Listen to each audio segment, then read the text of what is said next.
नमस्कार प्रणाम। हम आप सबके भाई बेटा भोजपुरी गायक मनुराज एक बार फिर से स्वागत बटुए मनुराज सिंगर ब्लॉग में।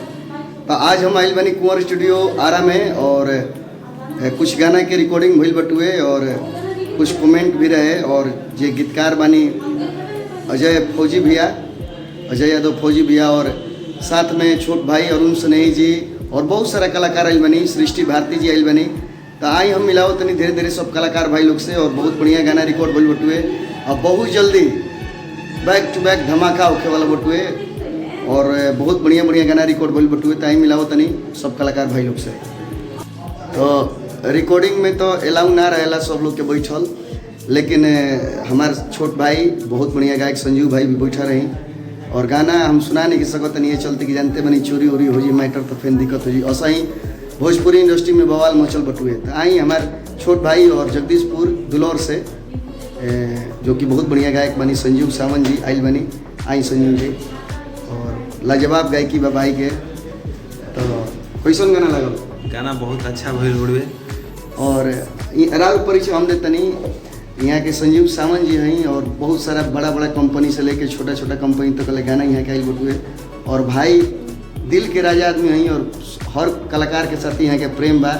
और जब हमने के मिनी नहीं तो बुझा नहीं के एक दूसरे के भाई हैं जो हमने के एकदम तो यहाँ के संजीव सावंत जी हैं। तो गाना के बस तैयारी होते रहे, रिकॉर्डिंग होते रहे। कुछ कहीं रउआ सब से अतने आग्रह बढ़ुए कि मनुराज सृष्टि भारती के गाना बहुत बिजोड़ गाना रिकॉर्ड भइल बड़ुए। हमनी को सुना नहीं जा सकत, बहुत चोरी होता बहुत, माने हमनी के रिकॉर्ड भइला बहुत अच्छा भइल बा गीत। मनुराज सिंगर ब्लॉग पे एथी बढ़िया ई चैनल के सब्सक्राइब कर जा, प्यार दुलार दीजिए बहुत सारा। बहुत गाना बहुत जल्द होता गाना। बहुत बहुत धन्यवाद भाई। और हमारे छोट भाई रिकॉर्डिंग जब होते रहे तो गाना तो अलाउ नहीं खे, रिकॉर्डिंग जब नया गाना बढ़ो तो अलाउ नहीं खे हमने के रिकॉर्डिंग करी।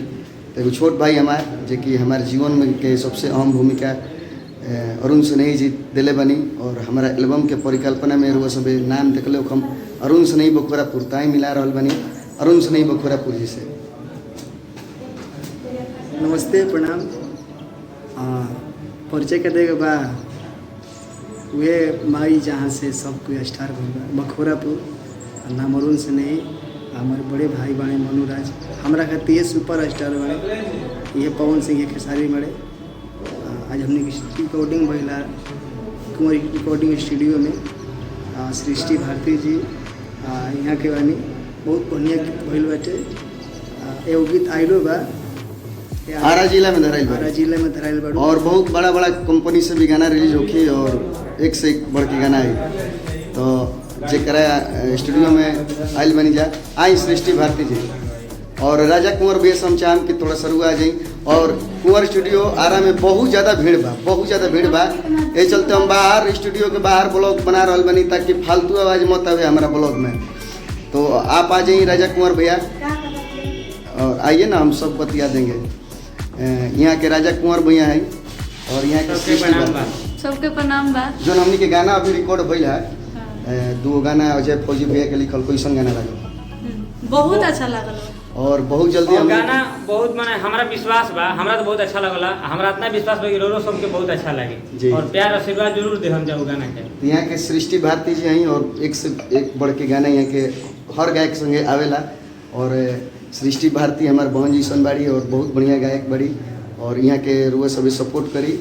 और साथ ही साथ जितना भी हमारा गाना आई और वह सभी के हम बैक टू बैक दिखावत रहा हूँ चैनल के माध्यम से बता दें कि कौन कौन गाना हमारा आए वाला बटुए।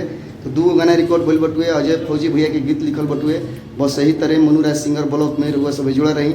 लाइक करी, कमेंट करी और शेयर करी, सब्सक्राइब करी, अपन आशीर्वाद हमेशा बनाए रखिए। जय माता दी।